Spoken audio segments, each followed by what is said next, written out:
இந்த ஒரு 4-5 நாட்களுக்கு முன்பு கோவையிலே நடந்த ஒரு மிக மோசமான கொடுமையான நிகழ்வு. ஒரு கல்லூரி மாணவியும் ஒரு ஆண் நண்பரும் ஒரு காரிலே பேசிக் கொண்டிருந்த பொழுது போதை ஆசாமிகள் அந்த ஆண் நண்பரை அடித்து கீழே தள்ளிவிட்டு காரிலே இருந்த அந்த மாணவியை கடத்தி சென்று ஒரு புதருக்குள் மாறி மாறி வன்கொடுமை செய்த, பாலியல் வன்கொடுமை செய்த செய்தி ஊடகத்திலும் பத்திரிகையிலும் வந்தது.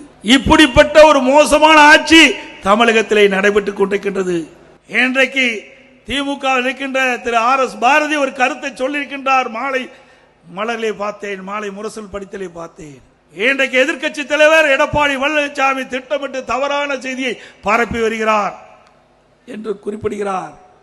அது மட்டுமல்ல, அயோக்கியத்தனமான வார்த்தையை பேசுறான்னு சொல்றார். திரு RS பாரதி அவர்களே, உங்களுக்கு வயது முதிர்ந்து விட்டது, புத்தி சரியாக இல்லை என்றுதான் கருதுகிறேன். திராவிட முன்னேற்ற கழகம் ஆட்சி பொறுப்பேற்ற பிறகு எத்தனை பாலியல் வன்கொடுமைகள் நடைபெற்றது என்ற செய்தியை உங்களுடைய அமைச்சரே தூத்துக்குடியிலே பேசியிருக்கின்றார்.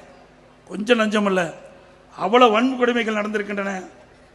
இதை புள்ளி விவரத்தோடு நாங்கள் குறிப்பிடுகிறோம். அந்த பாலியல் வன்கொடுமைக்கு ஆளானவர்களுக்கு போக்சோ சட்டத்தில் பாதிக்கப்பட்டவர்களுக்கு 104 கோடி நிவாரணம் வழங்கப்பட்டதாக பெருமையாக சொல்லுகின்றார் அமைச்சர் அவர்களே. பாலியல் வன்கொடுமை போக்சோ சட்டம் வராத அளவிற்கு தடுத்து நிறுத்தினால் பெருமை, பாதிக்கப்பட்டவர்களுக்கு நிவாரணம் கொடுப்பதால் அது நன்மையாகிவிடாது. ஒரு பாதிப்புக்கு இல்லாமல் மக்களை பாதுகாக்க வேண்டும், பெண்களை பாதுகாக்க வேண்டும், சிறுமிகளை பாதுகாக்க வேண்டும். அதுதான் அதிமுக ஆட்சியிலே நடைபெற்றுக் கொண்டிருந்தது.